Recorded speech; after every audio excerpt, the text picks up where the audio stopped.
Welcome back. Since 2011's heartbreaking Women's World Cup final loss to Japan, the United States women's national team has counted down the days until this summer for a chance at redemption in 2015. And as it turns out, much of the roster is made of talent that plays professionally right around the corner in Lisle. For club and for country, it's a mantra that exemplifies this group of players playing for both the Chicago Red Stars and the Stars and Stripes. Inside A.J. Hudson's public house, there's a celebration going on. All right. Hundreds have crammed inside this Lakeview pub to catch the latest World Cup match for the United States women's national team. Some are here because of love of their country. Others for the love of the sport. But a select few in the back of the pub are there because their friends and teammates are the ones on the TV screens. It's really nice to see their hard work paying off. You know, I watch Julie and Kristen and Choops and Boxy work really hard every day in practice, and it's just really nice that they get to get that type of recognition at that level. Sam Johnson is a defender and forward for the National Women's Soccer League Chicago Red Stars, a professional team that plays its home games in Lisle at Benedictine University. Those four women she mentioned, Julie Johnston, Kristen Press, Lori Kolupny, and Shannon Box, they're also Red Stars and among the national team roster that's trying to give the United States a Women's World Cup trophy for the first time since 1999. I'm just so unbelievably proud of them. They're incredible players. So talented. They bring up the level for us when they're back playing in Chicago. So it's been really wonderful to watch them be successful on a national scale, and I couldn't be happier. Most people remember that 1999 World Cup for its dramatic finish. It happened very quickly, but it was in slow motion. But I could see it, almost see the ball not rotating and just hitting the back of it, and then it was then the explosion of the people behind, and you see all the colors and the flashes and everything, and next thing you know, you're giving your celebration, and then the team is on top of you. Brandi Chastain's penalty kick shootout helped beat China for the trophy, but that win also helped jumpstart a new generation of women's soccer fans and eventually players. In the year 2000, the Women's United Soccer Association opened up shop as the top flight women's soccer league here in the States. Carolina takes the lead in the Founders Cup. After huge revenue losses by the end of its third year, the WUSA shut down in 2003. 6 years later, women's professional soccer sprung up. Onside!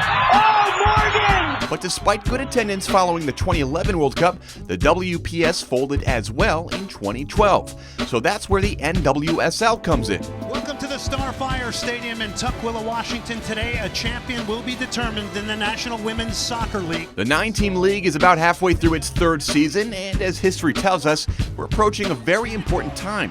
The NWSL's two predecessors never made it to a fourth year, but so far, so good. There's reason for optimism with attendance figures, sponsors, and now a new television deal. Fox announced in late June that it will carry 10 games for the second half of this season on Fox Sports 1, as well as the network's live streaming app, FS Go. We want this league to last for a long time. We need to do whatever we can as players because I love it, and I'm so honored that I'm able to play here in my country. So in order to keep that, fan base like this is huge. We have our eyes on a huge prize, and that is, to bring back a World Cup to the USA. And obviously, it's a big deal, but we're also, the NWSL is kind of a stepping stone towards the World Cup, and it's really helped. Germany in trouble here. 2-0. This is all backed up with renewed interest in the game of women's soccer as a whole. World Cup ratings are the highest they've ever been, and here's something cool. We're in the game. We're in the game. We're in the game. We're in the game. Women's national teams are coming to FIFA 16 in September, the latest video game in the best-selling sports franchise. Aside from star Abby Wambach, each player on the women's national team roster plays their club soccer for an NWSL side. We've already mentioned the 4 U.S. players that play for the Red Stars, but the team also includes some international players as well. 3 Canadian players, Karina LeBlanc, Melissa Tancredi, and Adriana Leon, as well as New Zealand captain Abby Erceg, all missed action in Lisle with World Cup commitments in Canada. People were always asking us, what are we going to do when our good players or better players are gone? but I think that we have just, as much talent as anyone else, so it's nice that we get to showcase that talent while they're off doing their job with the national team. It's been a really great opportunity for some of the girls who are rookies to come in and make their mark on the league. So it's been a good thing in that way, but we definitely miss them, and we're excited for them to come back. One of those young players to get more responsibility is one that Naperville area soccer fans have known for many years, Vanessa DiBernardo. Crosses in front of her goal. That's a Chicago goal.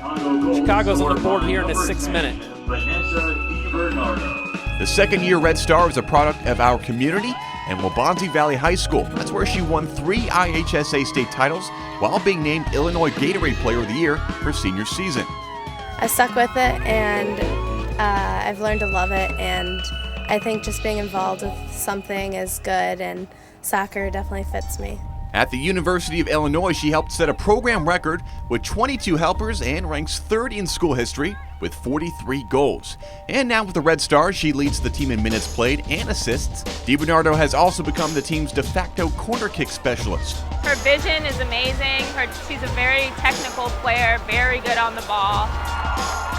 She just has so much talent, and I know she's going to do bigger and better things. She's definitely, hopefully she'll get her chance one day to play on the national team. I'm sure she will. After action with the U20 and U23 teams, DiBernardo did replace Megan Rapinoe on the proper U.S. squad for a friendly against Mexico in 2013. Oh, it's straight through the goalkeeper. But right now, she's a spectator just like the rest of us. The crowd at A.J. Hudson's leaves happy after the United States takes care of China, and after a win against the top-ranked side in the world, Germany, the United States has set itself up for a rematch against Japan, which beat the Americans in PKs in the 2011 final. And the World Cup for Japan! It's the first World Cup I've actually watched just as a fan. I'm not assessing the games or evaluating the games because I know players there for the first time. So it's exciting to see them, and it's exciting to see the success that they had, and I hope they are able to win on Sunday. We're really proud of them, and we're excited that they're continuing to advance, and at the end of the day, that's all that really matters. So good job. What happens next? Professionals and non-professionals alike await the result. Reporting for the home stretch, I'm Justin Zipser.